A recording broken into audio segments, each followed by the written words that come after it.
Hey, everybody. Thank you so much for being here. This is Sarah Haas. You're listening to the Boss Body podcast. And as always, I am so honored and so happy to have you here with me. And I have an amazing, wonderful guest on with me today. Donnalynn Riley is a joy coach. Doesn't that just sound amazing? Joy is something we all want, something we all need, and something that sometimes we struggle with finding that in our lives. And Donnalynn has a lot of really amazing life experience in her background. And I love her story of how she came to be able to manifest this happiness and this joy. And now she's a coach and she shares all of that so that that can ripple out and more people can find that. So, Donnalynn, thank you for being here. I'm so excited to have this conversation. Oh, I am as well. Thank you so much. It's great to be here. So, first of all, I want you to explain what is a joy coach because I know I love that word joy. As soon as I see it, I'm like, yes, joy. It's uplifting immediately. But tell me what that means. Yeah, so I have been a coach since 2007, I think. And so I've been a coach a really long time. And my original credentials are as a spiritual health coach. So, I really have worked with people on their inner story, right? What are they feeling? What are they experiencing in those spaces that we don't really talk about that much, right? And how does that impact our real world experience?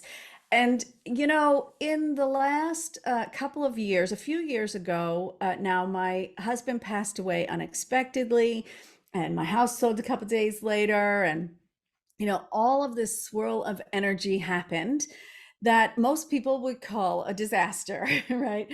And I walked through that season of my life. And don't get me wrong, of course it was sad. But what I knew when I had been going through it for a little bit, just by the way people treated me and by talking to other people who had been in similar situations, was that my experience of it was fundamentally different than most people walking through that kind of loss. And I thought to myself, well, what are you doing, right? What is the difference here between what is a regular lifestyle and what you're doing? And I was putting into action all of those tools that I had. And the biggest thing was that I was allowing myself to feel joy in between the massive feelings of loss, right?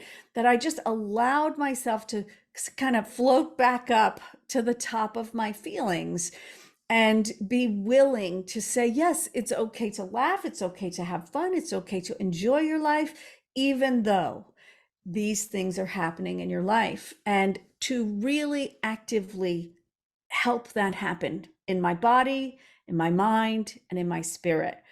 And I found that that was such a central tenet to the way that I teach and the way that I coach, that that's when I decided I really need to change the name of the type of coach I am, because this is the most important priority, is joy. How do we get there? And how do we get there quickly and easily and frequently?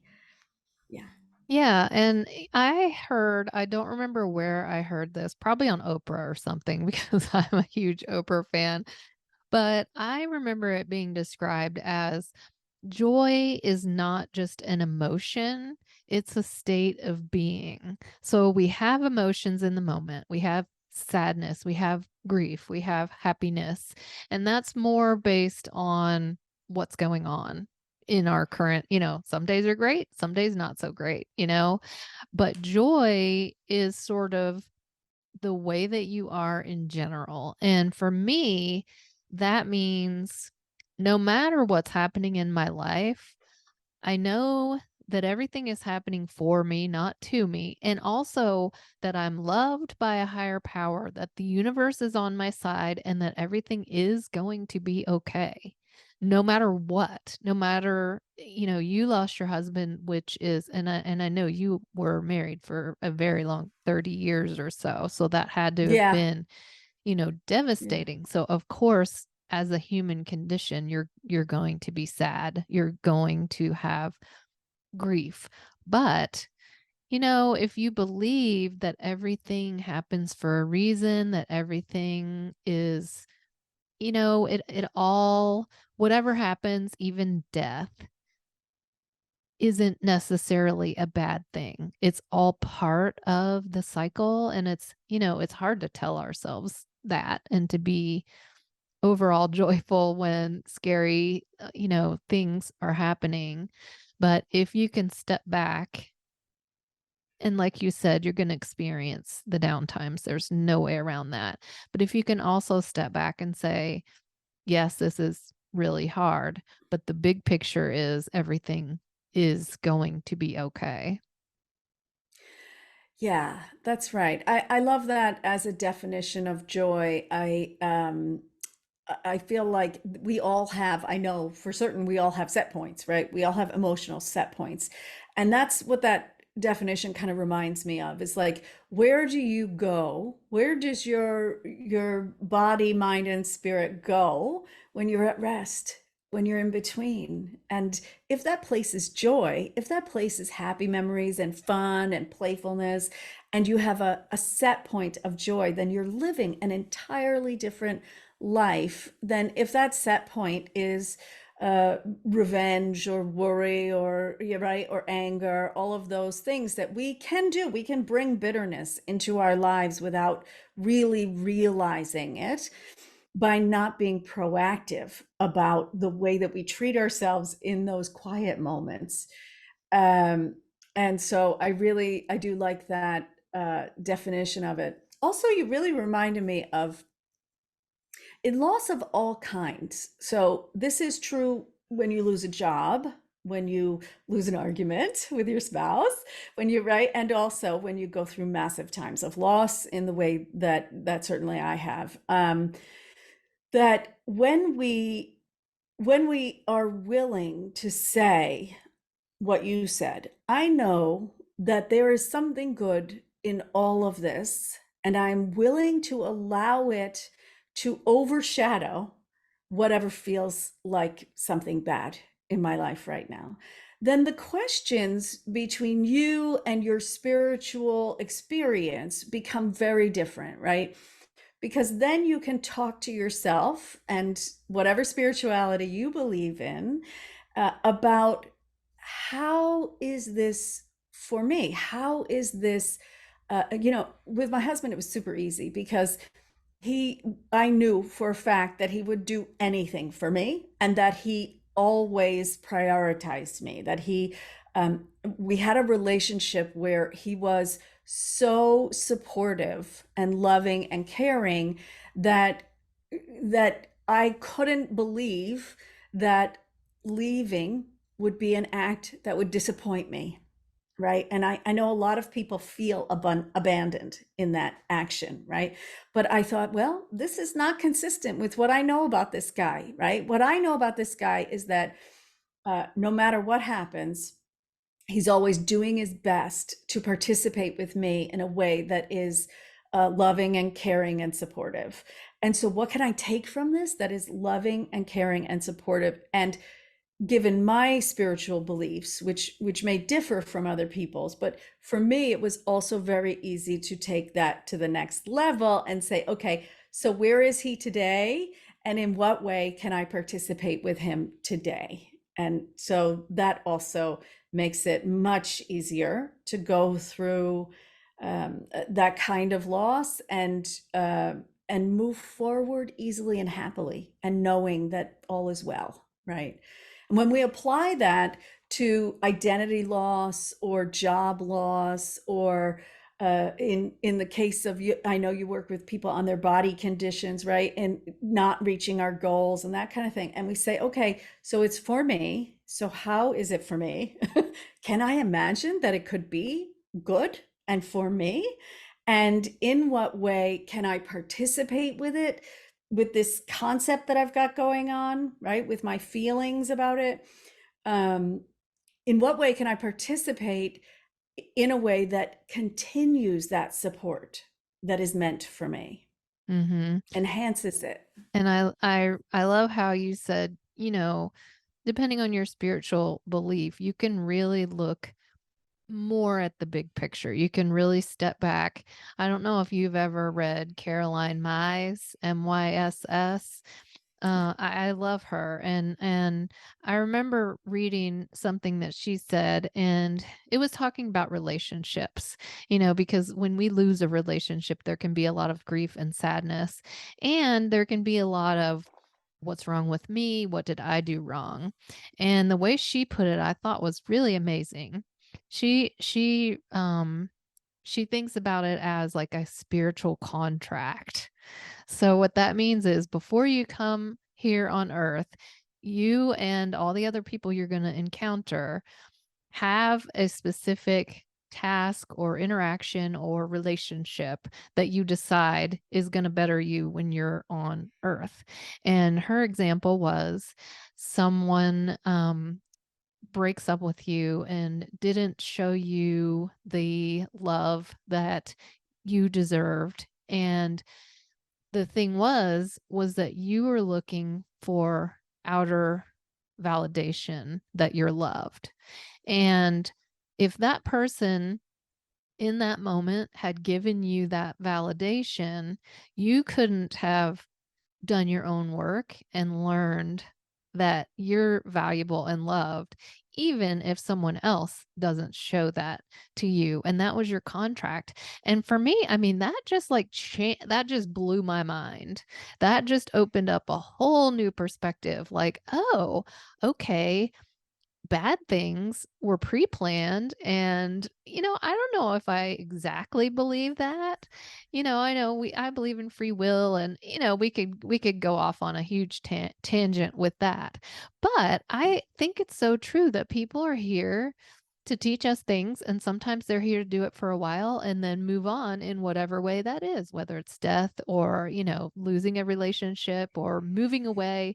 And sometimes they can't give you what you need, because then that robs you of the chance to do it yourself. Yeah, it's a big topic, isn't it? I think that there is incredible power in agreeing to everything that happens to you. So most of the time when we're in resistance, when we're in a position where we're like, no, no, that's not okay.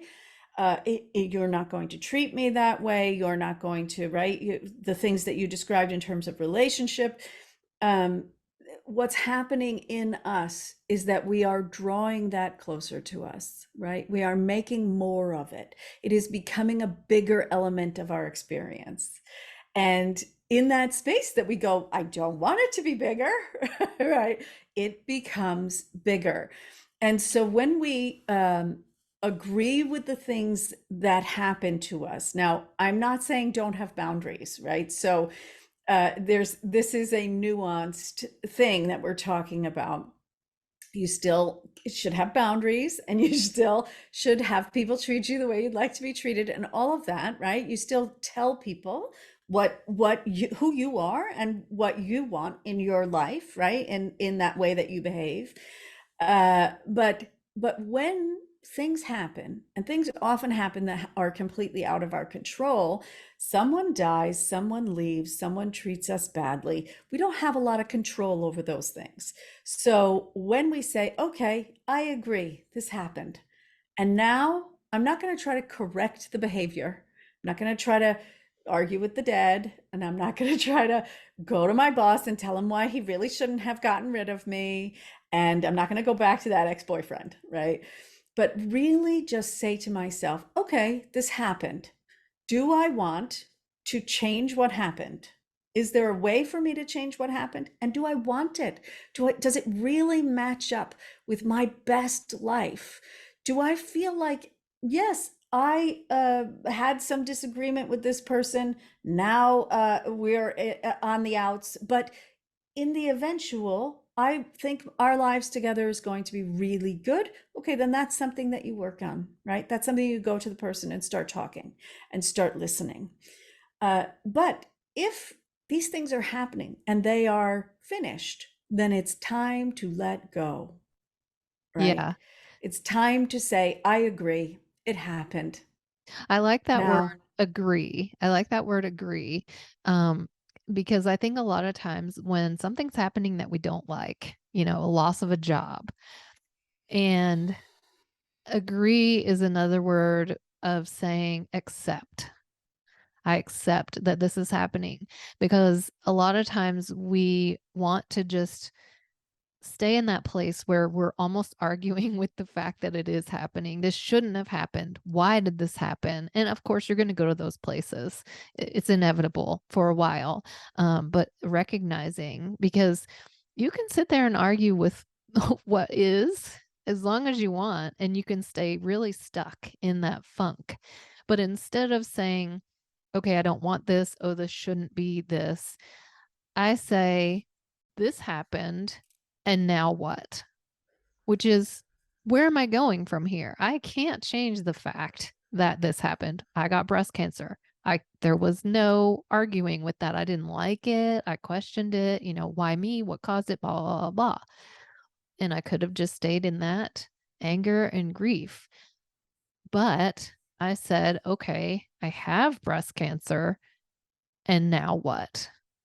What am I going to do? I'm going to get my treatments. I'm going to nourish my body.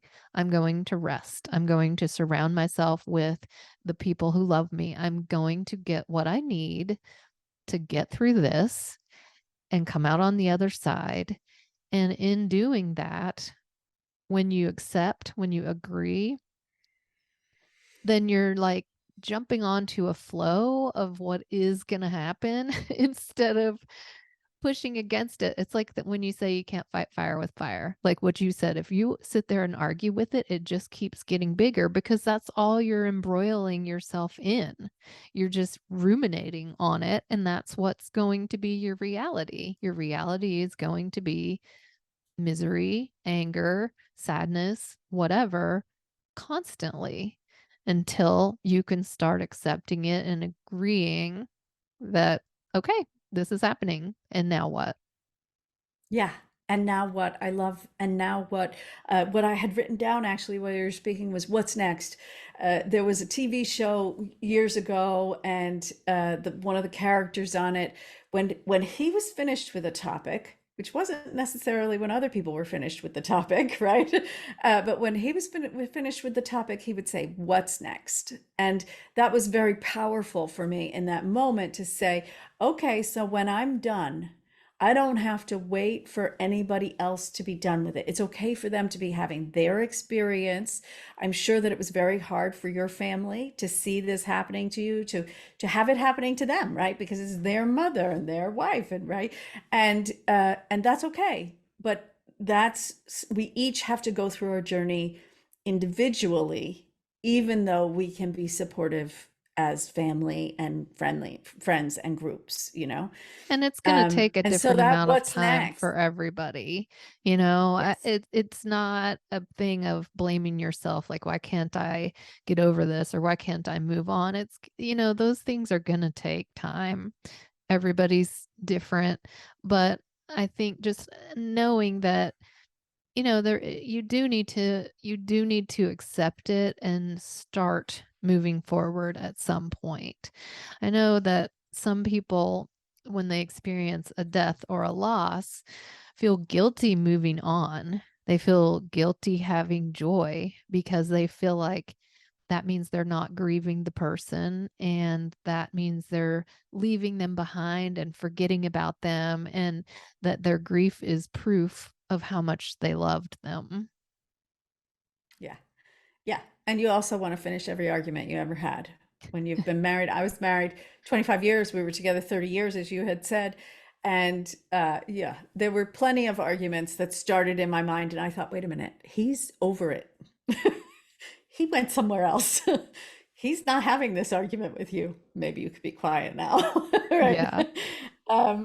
But one of the things that you really brought up for me in talking about that is this tool of asking yourself a question when you feel resistance. So a lot of times we do feel resistance. We do feel guilt, shame, and regardless of our situation, this can happen, right? I mean, this applies in many, many situations where when we want to make a change and it doesn't feel easy or right to make a change, our moral code has said no, no, no.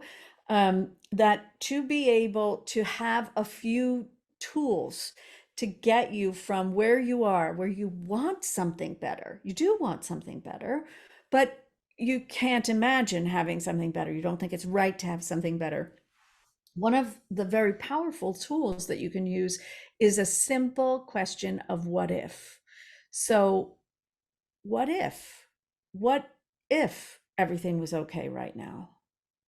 What if I could do the thing that I don't think I can do?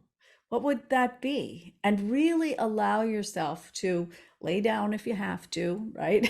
To be in a space of openness of like, what if I was someone who X, Y, and Z? And quite often, when people have trouble proving to themselves that they could be that person, right? There are ways for you to reach out because we are blessed with the world of internet now. So you can go to Google, right? And find people who have done it before you. And if you can't find people who have done it before you, you can reach into your own heart and ask, what would it look like if things are really working out for me? If the impossible is actually possible? And what I would that like feel? that. Yeah, that's so simple, because if you're just sitting there resisting, you aren't offering yourself the chance to flow with what's happening to you. And what if seems like a doable step. It doesn't mean jumping off the side of the cliff, throwing yourself in.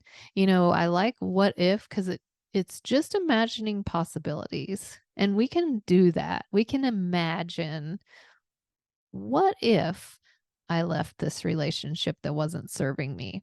What if I quit my corporate job and decided to be an entrepreneur? What if I moved out of where I'm living now, where it's not, I don't love it, but it's my comfort zone and moved away?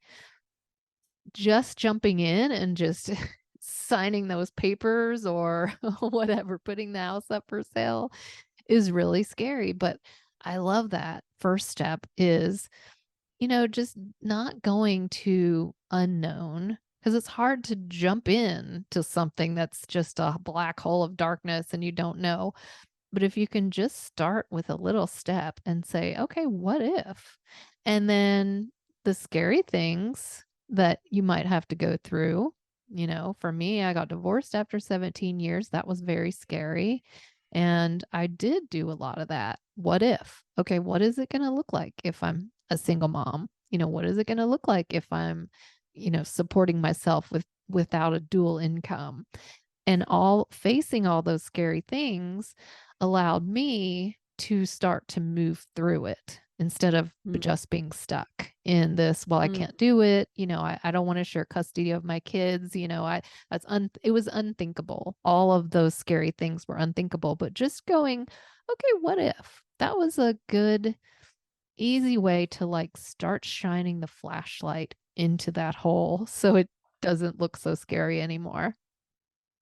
Yeah, and I will say that it's a great way to get through that process as well, because a lot of times we start to imagine a life that we could like. And we say, what would my life look like without my husband? Or what would, right, whatever that thing is. And for me, I'm in the middle of a move, right? So this is what would my life look like if I lived in a different area, things like that. And we get to some point, and I believe I have never seen anyone not get to this point in all of my coaching years, that there's always a moment where we go, oh, it's going to be great. Oh, not if it's like that. No, no, that's unacceptable. Oh, I see no scenarios where that thing doesn't happen. Like you said about dual custody or whatever, right? There's some impediment, you say, no, I forget it. I can't do it. That's it. It's over. And when you use that tool repetitively, as you've done, as you've talked about, then you can soften all of those things and find out if there is another way. There's a saying that I always tell my clients, which is whenever there are two awful options, there's always a third. You just can't see it yet, you know? So that tool will allow you to go like, I don't know, has anybody ever not faced this question or faced this question in a different way than I'm imagining? Let me open up to those possibilities. Yeah. Yeah. And you and I were talking a little bit before the show, and we were talking about the word joy, which is where we all want to be, right? But there's this whole gray area between if we're not there and when we get there. And some of us can't imagine being all the way on the other side and getting to that point. And one of the things that you mentioned is instead of going all the way to joy, what if you could just go to peace? What if you could just go to inner peace? Can you speak to that for just a second? Yeah, this is a really good tool, in particular for um, transition, for any kind of transition. So you're in a negotiation, that's a big transition, right? In the moment, could take a few hours, could take a few days, but also beyond that, right? If you're in a one phase of your life and moving toward another phase of your life, this is a great tool for that because we often attach um, certainty to the concept of joy. And in those times, you don't have certainty, right? So it's very easy to move into frustration, to be like, I'm trying to get this, oh, I can't get it. And you pull back and feel it right in your gut, and you say, oh, that's I can't get there. And then you're in frustration or worse, right? Can go into anger and rage and all different emotions. Um, and from there, you cannot get directly to joy. There's no road that goes from revenge to joy without passing through a few towns along the way, right? And so, if we can learn the skill of coming back to peace, coming back to a knowing that you talked about early, right? This knowing that all is well, whether I'm alive or dying, right? And that's taking it to the extreme.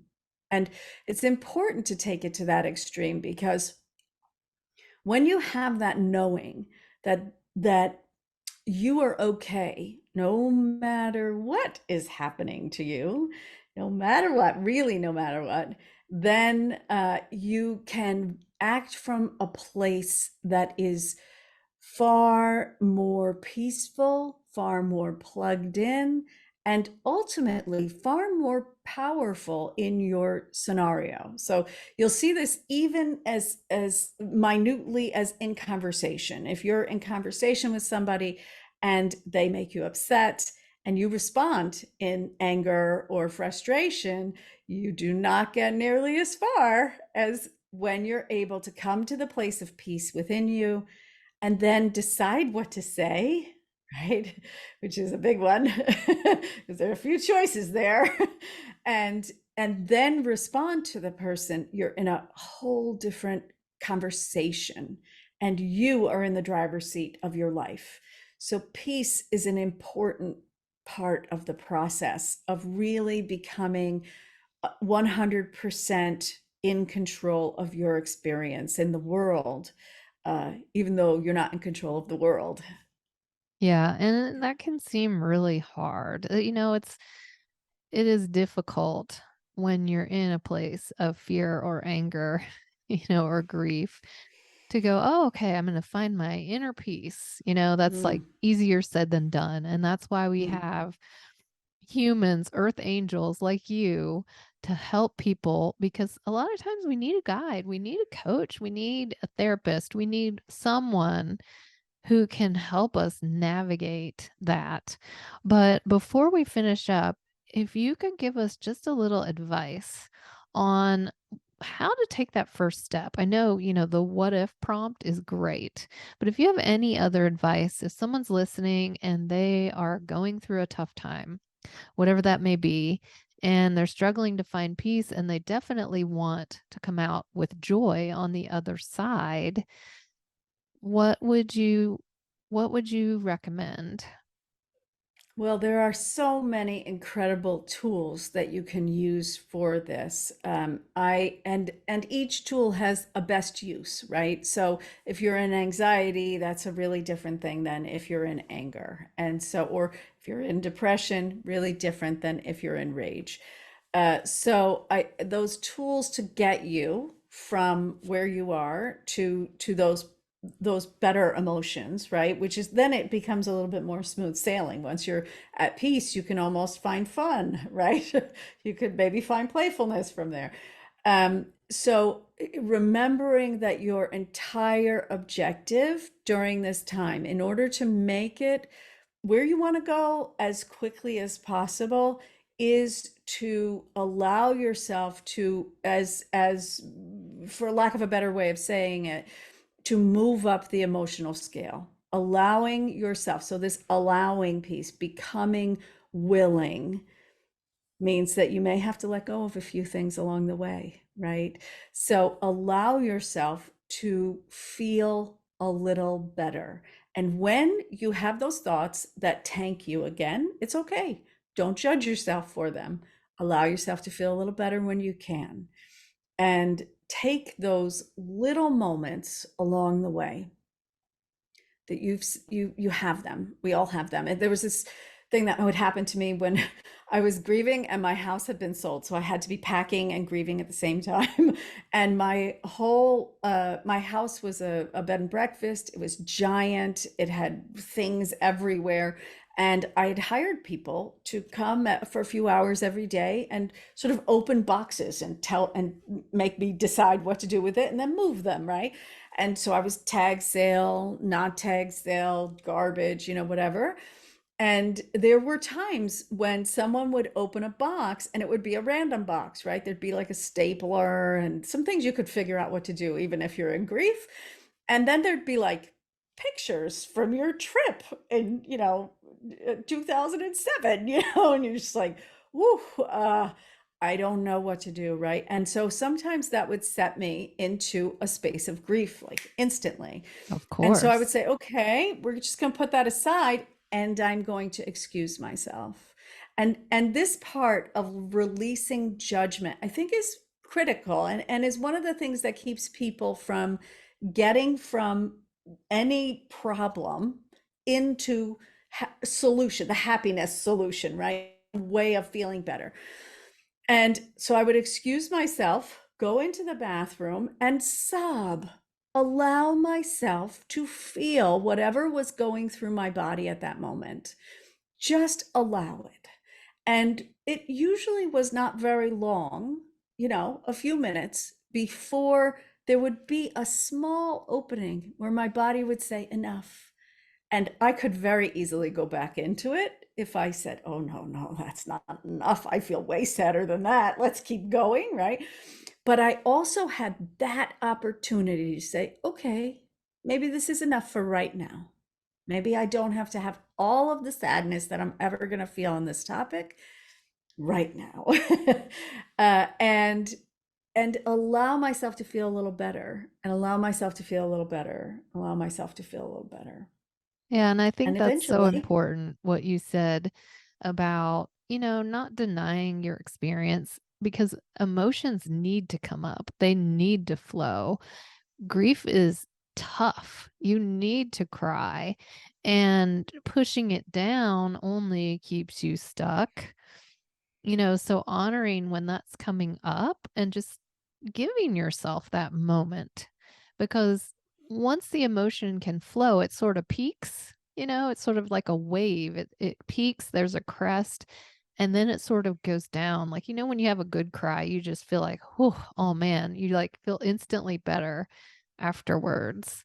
And so not blaming ourselves for skipping over that and going right to joy, but That's allowing right. that to move through us and also keeping sight of all is well. And I am Mm, going to write that on a Post-it note because I love that so much. That's going to be my mantra for the next 30 days. All is well. I'm going to put it on my bathroom mirror. So I'm going to see it every morning and start my day with that.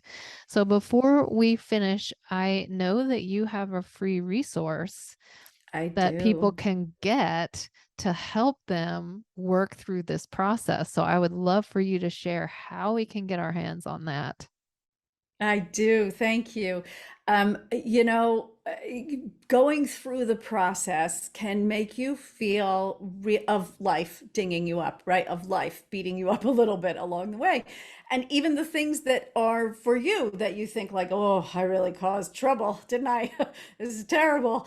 Um, it can really make us feel broken, right? And if we don't manage that time period really well with our emotions, that's what ends up happening. We end up in this space where we go like, I guess maybe that's just not for me anymore. Maybe this is what aging is. Maybe this is what it feels like to be 40 or 50 or whatever age, right?